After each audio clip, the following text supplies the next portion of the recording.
जीवन रुला के नहीं सिखा सकती है, कष्ट देके नहीं सिखा सकती है, लेकिन हमारे अंदर विवेक होना चाहिए। हर एक पल से, जीवन के हर एक पल से, चाहे वो अच्छा है चाहे वो बुरा है, सीखने का, आगे बढ़ने को। कहीं जाना होता है तो मंजिल का प्रभाव तो होता ही है। आपको काम से रायपुर जाना है तो आप चाहेंगे कि भाई बिना ट्रैफिक के, बिना किसी जाम के, बिना समय से आप सही समय पे रायपुर पहुंचे। रास्ते में जाम लग जाएगा तो आपको टेंशन होगी कि भाई मुझे काम है, मेरा काम हो पाएगा कि नहीं, दुकान तो नहीं बंद हो जाएगी, ऑफिस तो नहीं बंद हो जाएगा। और जितना जाम में आप लंबा फंसेंगे तो आपको कोई ना कोई चीज तो आपकी मंजिल से रोक रही है।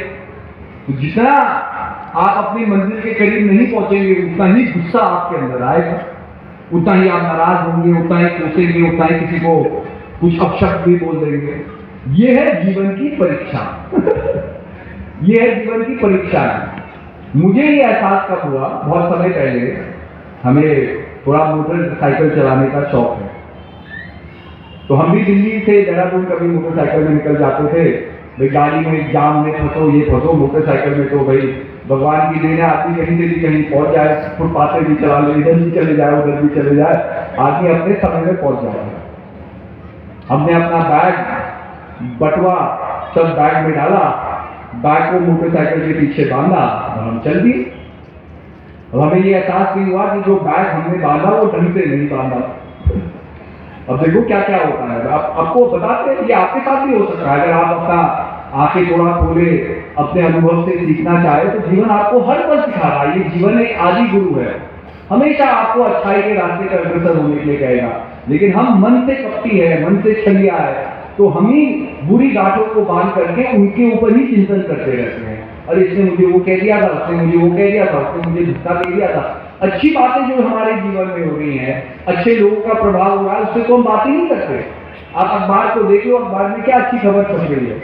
अच्छे लोग भी तो समाज में होंगे, कोई ऐसा व्यक्ति भी तो होगा जो अनाथों की मदद कर रहा है, कोई अपंगों की सेवा कर रहा है, कोई निस्वार्थ भाव से अस्पताल में काम कर रहा है। ये तो आता नहीं अखबार में।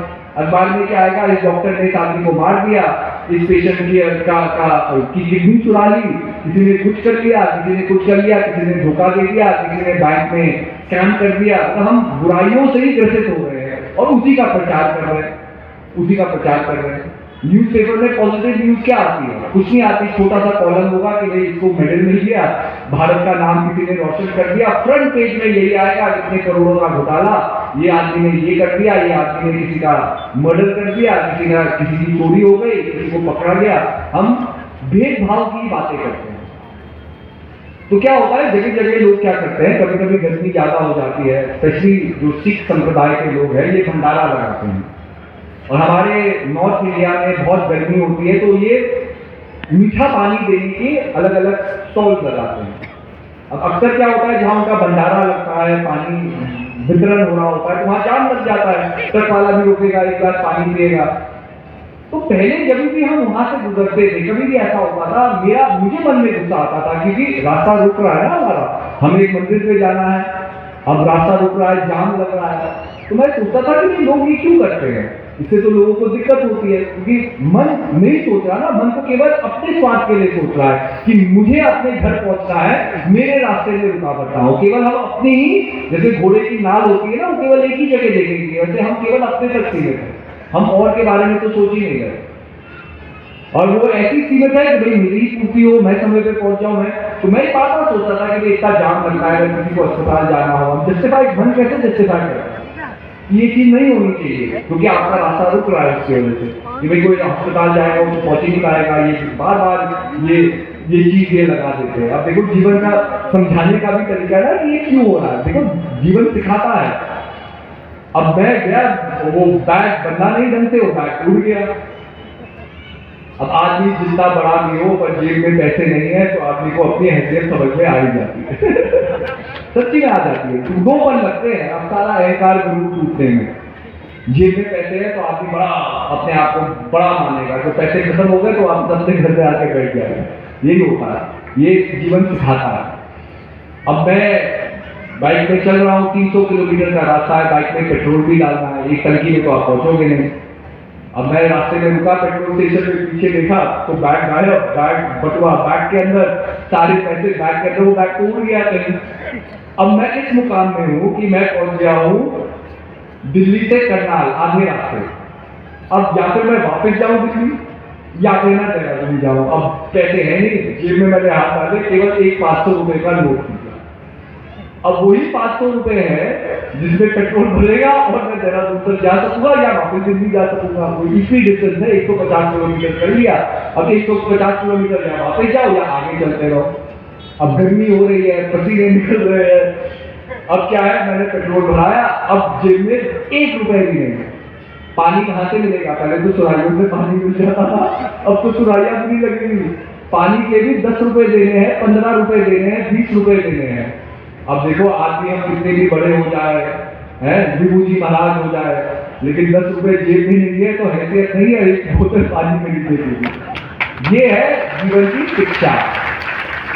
अब तक मैं बाइक पर चल रहा हूँ, प्यास लग रही है, एकदम पसीना पसीना हो गया, मैं क्या देखता हूँ, वही पानी का भंडारा आगे हो रहा है। मैंने बाइक रोकी, मैंने सबसे पहले जो वो व्यक्ति जो भंडारा कर रहे थे पानी, मीठा पानी वो देते ना, शरबत का पानी, उनको मैंने गले लगाया और मैंने कहा कि आज मैं समझा हूं कि आपका कितना बड़ा काम है।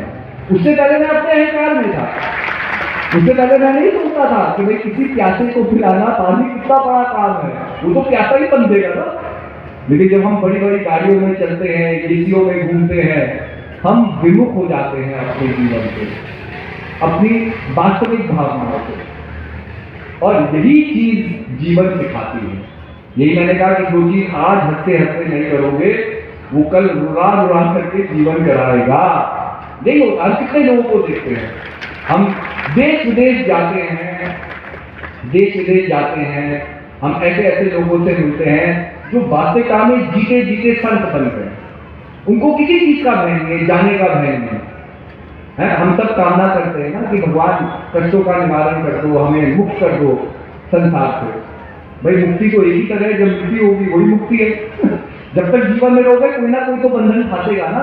जीवन में जीते जीते हम मुक्त कैसे हो सकते हैं? जीवन में जीते जीते हम समय से बंधे रहे हैं, परिवार से बंधे रहे हैं, परिवार की वासनाओं से बंधे रहे हैं। आपके जीवन में दुख नहीं है, आपके परिवार में कोई व्यक्ति पीड़ित हो जाए या बीमार हो जाए तो उसकी पीड़ा आपकी पीड़ा बन जाती है ना। तो वो तो बंधन है।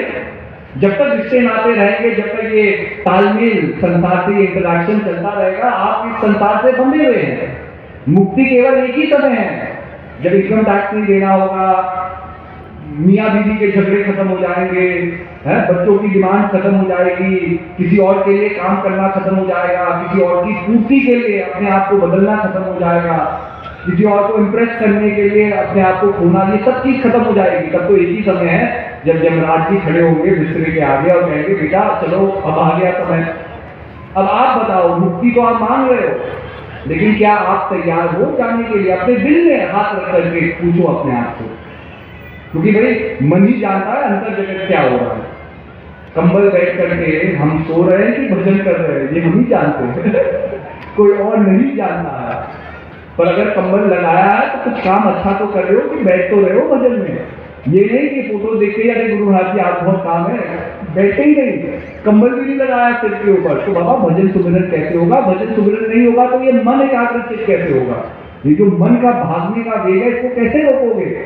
मन तो भाग ही रहा है, संसार का कुछ भी कर्म कर लो आपका मन भागता ही रहेगा। केवल एक ही प्रक्रिया है मन को रोकने की, प्रभु का सच्चे नाम का सुमिरन। और वही गुरु महाराज जी ने ज्ञान आपको दिया है। वो ज्ञान इतना सूक्ष्म है, कहीं भी आप कर सकते हैं, चलते चलते कर सकते हैं, बैठे बैठे कर सकते हैं। अभी सत्संग चल रहा है, अभी भी आप भजन सुमिरन कर सकते हैं। इसके अंदर कोई परिस्थिति से बंधाव नहीं है कि भाई हिमालय की चोटी पे बैठ के ही भगवान प्रकट होंगे, है कि कहीं मंदिर के अंदर बैठ के ही भगवान प्रकट होंगे। नहीं, हर समय प्रभु आपके साक्षात दर्शन देंगे आपके अंदर। लेकिन वो दरवाजा तो खटखटाओ। प्रभु क्या कह रहे हैं? तुम मेरी तरफ एक कदम बढ़ाओ, मैं तुम्हारी तरफ 10 कदम बढ़ाऊंगा। तो वही कदम तो बढ़ाओ, सुमिरन तो करो। ये तो वही बात हो गई कि हम कामना करते हैं लॉटरी जीत जाए, लॉटरी जीत जाए, है ना। जम्बर करके भगवान के पास गए, हमने भगवान से तर्क किया, अरे भगवान इतनी बार आपसे प्रार्थना की, एक बार तो लॉटरी जिता देते। तो भगवान क्या कहते? एक बार टिकट तो खरीद लेते।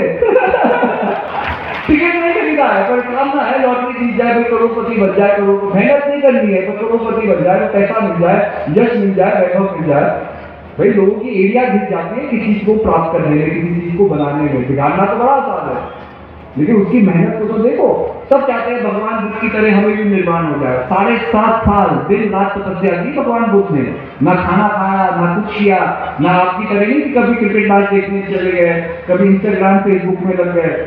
केवल एक श्रुति से जीवन को जिया कि मैं अपने आप को समझूं। 7.5 साल, तब जाकर के निर्वाण की प्राप्ति हुई। अब बाबा हम 5-5 मिनट भजन में बैठते हैं, उस 5-5 मिनट को भी बटोरोगे ना 7.5 साल करने में, जन्मों लग जाएंगे, तब जाकर के मुक्ति है। पर शुरुआत तो करो कहीं भाई। आज शुरुआत करोगे तो कल तो मंदिर करीब आएगी। लेकिन मन की चंचलता क्या है, मन कदम बढ़ने नहीं देगा, पहले ही वो विघ्न बन करके आ जाएगा। अरे तुम्हारे लिए तो हो ही नहीं सकता। और मन क्या बहाना बनाता है, अरे गुरु महाराज जी की कृपा नहीं हुई ना इसलिए भजन नहीं हुआ। अरे गुरु महाराज जी की कृपा क्या है, देखो महात्मा बाई जी यहाँ बैठे हुए, ये कृपा नहीं है गुरु महाराज जी की कि ये अपने घर गृहस्थी को छोड़ करके आपके लिए कर्म कर रहे हैं, आपको जगाने के लिए कर्म कर रहे हैं। अपने घरों को छोड़ करके आपके घरों में आकर के, आपके गांव में, आपके शहरों में आकर के अपना सर्वस्व त्याग करके आपके लिए काम कर रहे हैं। अब इससे ज्यादा क्या है, भगवान ने महात्मा बाई जी भी भेज दिए, ज्ञान भी भेज दिया, उपदेश भी हमने ले लिया। अब हम भजन सुमिरन ना करें तो इसमें भाई महात्मा या गुरु महाराज जी की क्या कमी है, मुझे बताओ। कमी तो हमारी है ना, हम ही डर रहे हैं उस समर्पण से, उस त्याग से। और वो डर क्यों है, क्योंकि कहीं ना कहीं संसार में मोह है। देखो बूंद बूंद से घड़ा भरता है। आपको एक बहुत सुंदर बात फिर से बताऊंगा। जब श्री हरि